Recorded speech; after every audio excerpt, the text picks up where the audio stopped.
யாதெனின் கொட்பின்றி ஒல்லுங்காய் ஊன்றும் நிலை.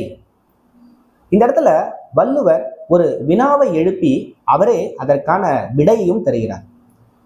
நட்பிற்கு வீட்டிருக்கை யாது அப்படின்னா, வீட்டு இருக்கை அப்படின்னா பெருமை கொண்டு இருக்கும் இடம். நட்புக்கு அரசிருக்கை யாது அப்படின்னா கொட்பின்றி ஒல்லுங்காய் ஊன்றும் நிலை அப்படின்ட்டு வள்ளுவர் சொல்றாரு. கொட்பின்றி அப்படின்னா வேறுபடாமல், திரிபின்றி, மாறுபடாமல் அப்படின்னு அர்த்தம். ஒல்லுங்காய் அப்படின்னா நம்மால் முடிந்த அளவு, நம்மால் இயலும் வரை, தளர்ச்சியின்றி, அதாவது நம்ம நண்பனுக்கு திரும்ப திரும்ப உதவி பண்றதுனால நமக்கு சோர்வு வரக்கூடாது. அதுதான் தளர்ச்சியின்மை.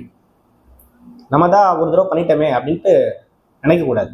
எப்போல்லாம் நண்பனுக்கு உதவின்னு வருதோ நம்ம போயிட்டு உதவணும் அப்படின்ட்டு மறைமுகமா சொல்றாரு இந்த சொல்லை பயன்படுத்தி. ஒல்லுங்காய் ஊன்றும் நிலை அப்படின்னா தாங்கும் நிலை அப்படின்னு சொல்றாரு. இப்போ இதுதான் நட்பிற்கு பெருமை.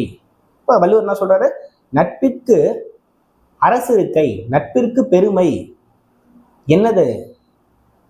வேறுபடாமல் முடிந்தவரை தளர்ச்சியின்றி நண்பனை தாங்கும் நிலை அப்படின்ட்டு வள்ளுவர் சொல்றாரு.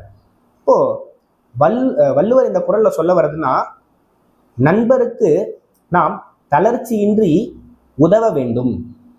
அதுதான் நட்பின் பெருமை